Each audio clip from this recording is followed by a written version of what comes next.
Good late afternoon. Um, Please like and subscribe and comment below. I was midstream of a thought and I got stuck on old guy. Anyways, here's the scoop. I got a call a little bit ago. A guy had found a dog or this dog running the streets, and he called us up here at our sanctuary, and we're always willing to help. But the problem is with a stray animal, from another county or even in our county, nobody might be over here uh, looking for it. We're not the wheel. If you have a wheel and it has the spokes going out like one of the wagon wheels, the municipal shelters of your city, county, or wherever, the municipal shelters that deal with strays or take in strays and animal control should be like the hub, like the old on the wagons, and all the spokes go out, like to us or to other sanctuaries. That should be the heartbeat of the animal world in your community. It was in the Coachella Valley, and we that's kind of what it should be. And then we support those municipalities in their endeavors. Well, the guy called, nice guy, loves animals. He says, I says, we don't take in strays. And he goes, well, I thought you were an animal rescue. And I go, yes, we are. And he got a little snippy with us, and I go, yes, sir. I said, but what county are you in? He says, Guilford. And I said, well, we don't, we're not, as a state licensed sanctuary, we're not allowed to take in stray animals. We just don't do that. Nobody would be, and now I'm just talking logic, not what's right, wrong, or indifferent. Nobody really would be up here looking in Rockingham County for an animal that was a stray in Guilford. And we do have scanners and things like that, but your tax dollars are what pays for your municipal shelter, and what pays for the care and to get the animals, to keep animal control. And doesn't mean catch and kill. It means that's where it's at. And he goes, well, other rescues take in animals. And I go, well, we're a state license place, and we're not supposed to do that. We're supposed to pull them once they're available and once the owners have been resourced or researched, or people look it out. Like here, they have Rockingham County Lost and Found, Friends of Eden. Eden Animal. The animal controls are called. They're scanned for a microchip. Once that's done, then there's a hold put on them, and then that's when we're supposed to go in and help out. And he said, well, you're the first to call back. And I was like, well, you're welcome. We try to be a part of. And then he was, all the other ones are full. And I go, well, yeah, you think about it, in a no-kill place, if you have an empty kennel, you're not doing your job, and they're killing them in the pound. Okay, so that's one dead in the pound. Or if you're not trying to find them homes every day, they're dying every day. So we need to do the job every day.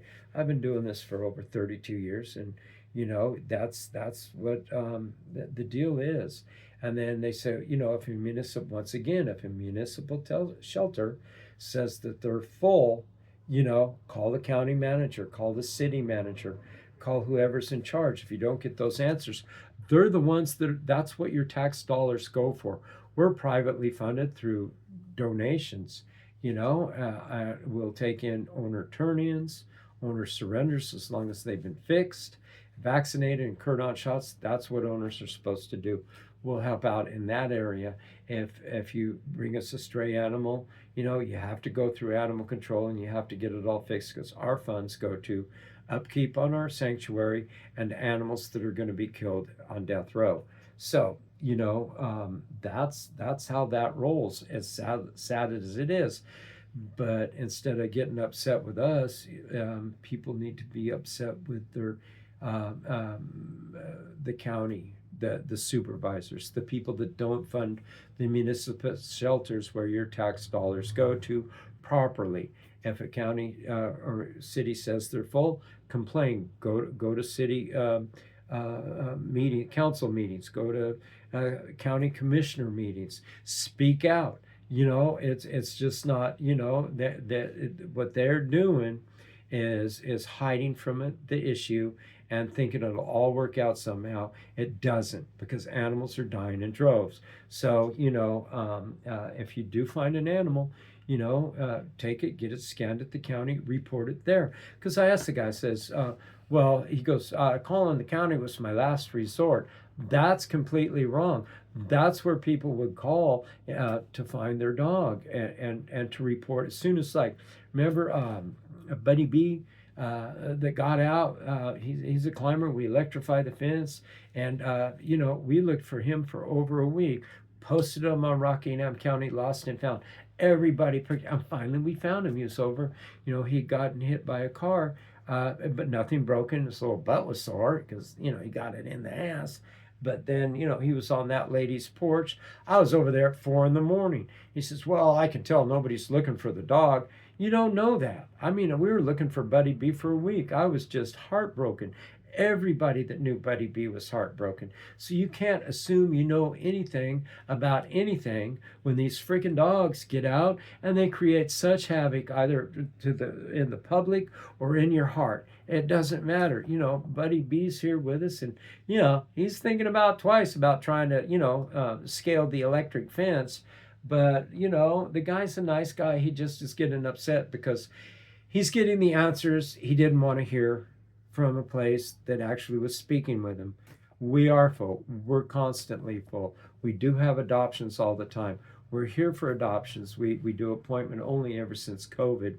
I've helped a lot of animals find homes, and we're not stopping that until the day I fall over. But the thing of it is when you find an animal, please call your animal control first. Report it found. Send them pictures. Take it somewhere to get it scanned for a microchip at your local vet. That's free. Groomers have them. Take them there to get them scanned for a microchip. Hopefully they have the microchip registered in their name. Microchip, microchip, microchip. It's not a secret government cabal looking, listening to your whatever. And if you think that, it's all true and they're after you.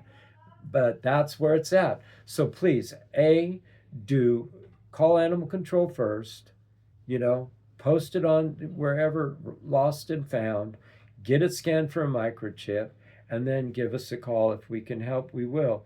If not, everybody's fault. It's been that way for the last 32 years. It's not a fun business, but we try to be there. It's rewarding when we do find the microchip, when we do find the owner, when we do find a home for a pet that has lost its owner. So anyways, that's my 2 cents. Love for all. Good luck. And please, when you find a stray animal, call animal control first and then go from there. They're supposed to be the axle and the hub and the driving force of the animal care and the level of animal care and quality in your area. Love for all.